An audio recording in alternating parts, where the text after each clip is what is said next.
साबका बनाम मौजूदा अस्करी एरिया रावलपिंडी।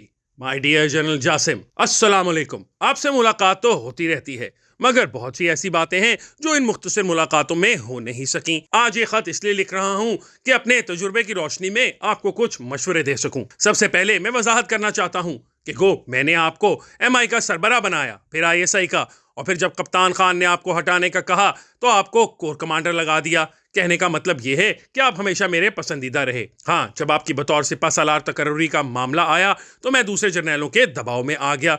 वो 4-5 ख्वाहिशमंद इकट्ठे हो गए थे और रोज मेरे कान भरते थे। मुझे इस वक्त गैर जानिबदार रहना चाहिए था, मगर मैं जानिबदार हो गया। यही मेरी गलती थी और मुझे इसका एतराफ़ है। आपका भी बड़ापन है कि आपने इस गलती पर मुझे माफ कर दिया और मुझे कई तकरीबात में बुलाकर इज्जत दी। सबसे पहले मैं आपसे आलमी मंजरनामे के हवाले से बात करना चाहता हूँ। दौरान सर्विस मुझे कनाडा और बाकी दूसरे मुल्कों में काम करने का मौका मिला। इसलिए मेरा तजुर्बा कहता है कि हमें मगरबी दुनिया से सीखने के लिए इसके साथ जुड़ना चाहिए। अमेरिका आज भी वाहिद सुपर पावर है और शायद अगली दिहाई तक इसमें तब्दीली का इम्कान नहीं। इसलिए आप चीन और अमेरिका से ताल्लुकात में तवाज़ुन रखें। आपका झुकाव मिडिल ईस्ट की तरफ नजर आ रहा है। ये सब अपने मसलों में गिरफ्तार हैं और फिर ये सारे सिफर जमा सिफर हैं। इनसे बहुत ज्यादा उम्मीदें न लगाएं। इसकी बजाय मुल्क को अपने पांव पर खड़ा करने की कोशिश करें। दूसरा मशवरा यह है कि मौजूदा दौर की टेक्नोलॉजी को बुरा भला कहने की बजाय इस पर कंट्रोल की जरूरत है। सोशल मीडिया अच्छा है या बुरा, इस बहस को छोड़कर इसे सीखा जाए और इसका बेहतर इस्तेमाल किया जाए। याद रहे कि लाउड स्पीकर आया तो उलमा ने इसके खिलाफ फतवे दिए। अब उन्हीं उलमा का लाउड स्पीकर के बगैर गुजारा मुमकिन नहीं। कैमरा, कॉफी, तस्वीर कशी, प्रेस और हत्ता के घड़ी तक को बिद्दत और खिलाफ इस्लाम करार दिया गया, लेकिन ये टेक्नोलॉजी आकर रही। सोशल मीडिया भी बंद नहीं किया जा सकता। ये नए जमाने की जरूरत है। इसके बेहतर इस्तेमाल को सीखना ही वाहिद हल है। मुझे ये कहने दीजिए कि आपने मईशत के हवाले से जो इकदाम किए हैं, इनका बड़ा मुस्बत असर पड़ा है। रुपया मुस्तहकम हो रहा है, स्टॉक मार्केट मुस्बत रुझान दिखा रही है, स्मगलिंग में नुमाया कमी आई है, चीनी की कीमतों में इस्तेहकाम आया है। सनतकारों को एहसास हो गया है क्या फ्री हैंड का जमाना गया। अब हर एक को कानून और रियासत की छलनी से गुजरना पड़ेगा। आपने ईरान को मौसर जवाब देकर पूरे मुल्क में फैले इस्तिराब को खत्म किया है। अफगानिस्तान को भी आपने बड़ा जोरदार पैगाम दिया है। भारत के हवाले से भी आपके अज़ाइम और इरादे कौमी उमंगों के मुताबिक हैं। ये सब कुछ दुरुस्त, मगर 8 फरवरी के बाद भी क्या आपकी पॉलिसियां चलेंगी या फिर नई हुकूमत का बयानिया चलेगा? अहम तरीन मसला सियासी है। 9 मई के वाक़े के हवाले से आपके इक़दाम को पूरी फौज की हिमायत हासिल है। आपको पता है कि मैं और मेरे साथी जर्नैल बड़े शौक से इमरान खान को इक़्तिदार में लाए थे।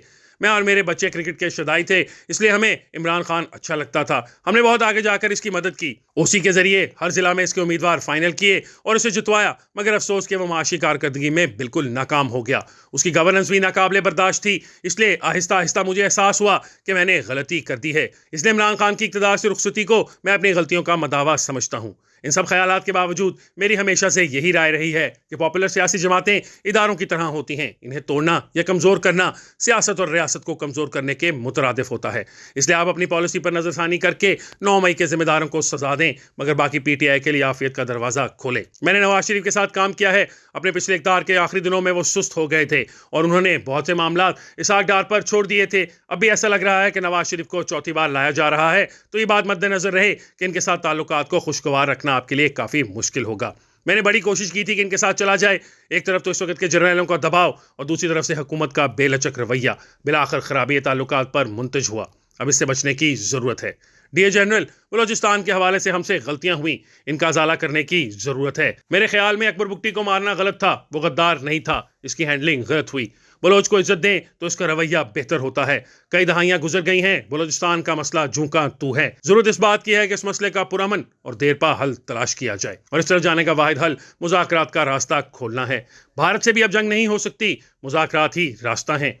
अगर हम अफगानिस्तान, ईरान और भारत से डायलॉग कर सकते हैं तो बागी बलोचों से क्यों नहीं? आखिर में अर्ज है कि मुझ समेत पूरी फौज आपके साथ खड़ी है। आप पर भारी जिम्मेदारी है। आप माजी के गलत तजुर्बे न दोहराएं। सियासी हैंडलिंग से फौज हमेशा नुकसान में रही।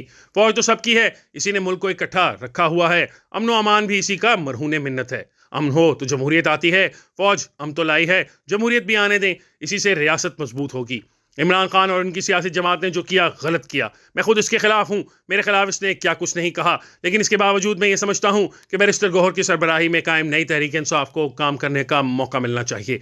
इन्हें इंतखाबात में भी लेवल प्लेइंग फील्ड मिलनी चाहिए। हम सब आपकी कामयाबी के लिए दुआगो हैं। फौज है तो मुल्क है। उम्मीद है आप मेरे खत को खुशदिली से पढ़ेंगे और जो नुकात आपको अच्छे लगेंगे इन पर फौरी अमल भी करेंगे। खैर अंदेश, जनरल समर खां जवा।